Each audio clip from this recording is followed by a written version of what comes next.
Hey team, wait, what do I mean by team? Well, whether you're part of a sports squad, a work crew, or even a relationship, you're on a team. Ever feel like you're just off with your team? You're trying to connect, but something's missing. Well, here's the truth. Just like in sports, great teams don't just happen. They're built.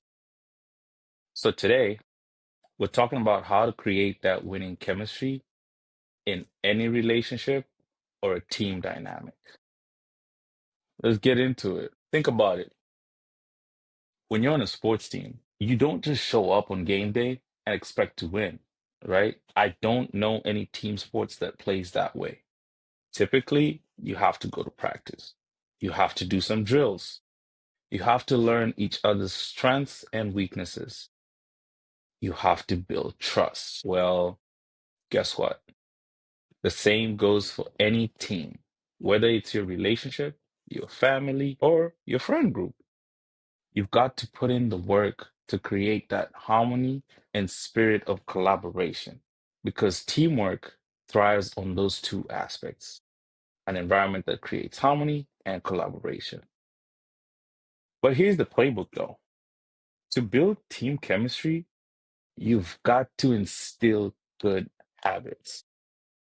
Just like a sports team practices passing, shooting, defense, you got to practice communication, empathy, and support in your relationships. For example, in a romantic sense, some of the ways that we can build this chemistry can be setting aside 10 minutes a day to really just listen to each other. I don't think we take enough time to listen to what our partners are saying. Or maybe it's celebrating the small wins, like when your partner finally loads the dishwasher the right way, or they wipe the toilet bathroom seat after peeing. You know, common one, that one. It's not about being perfect. It's about showing up consistently and putting in the effort, listening to your partner actively, communicating. But I want to break it down a little bit more. What does a good practice session look like in a relationship? If we're going to borrow practice from a team dynamic and transmute it to a relationship, it's really about creating space for open communication. It's about celebrating each other's wins and lifting each other up during the losses because this life is always going to be wins and there's going to be losses. Balance that scale out. More times than not, you have to encounter both sides of the story. It's about learning how to pass the ball, knowing when to step up, and knowing when to let someone else take the lead.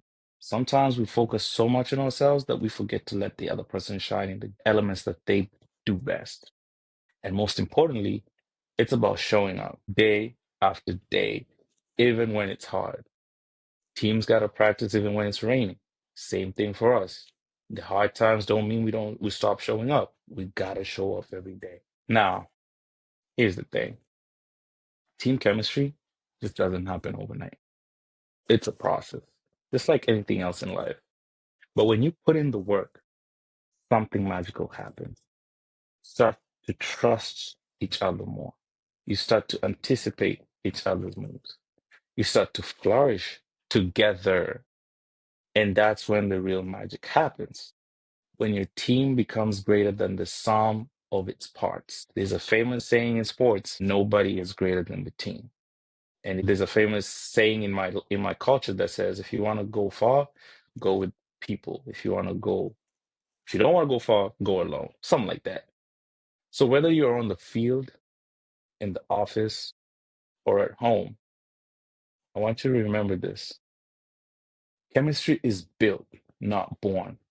It's about practicing those good habits day in, day out until they become second nature. When you do that, you create something truly special. You create a team that's unstoppable. All right, team, it's your turn. What's one habit you can start practicing today to build better chemistry in your relationships? Drop it in the comments below. I'd love to hear from you. And if this video resonated with you, give it a thumbs up and share it with your team. Remember, great teams aren't born, they're built. Let's get to work.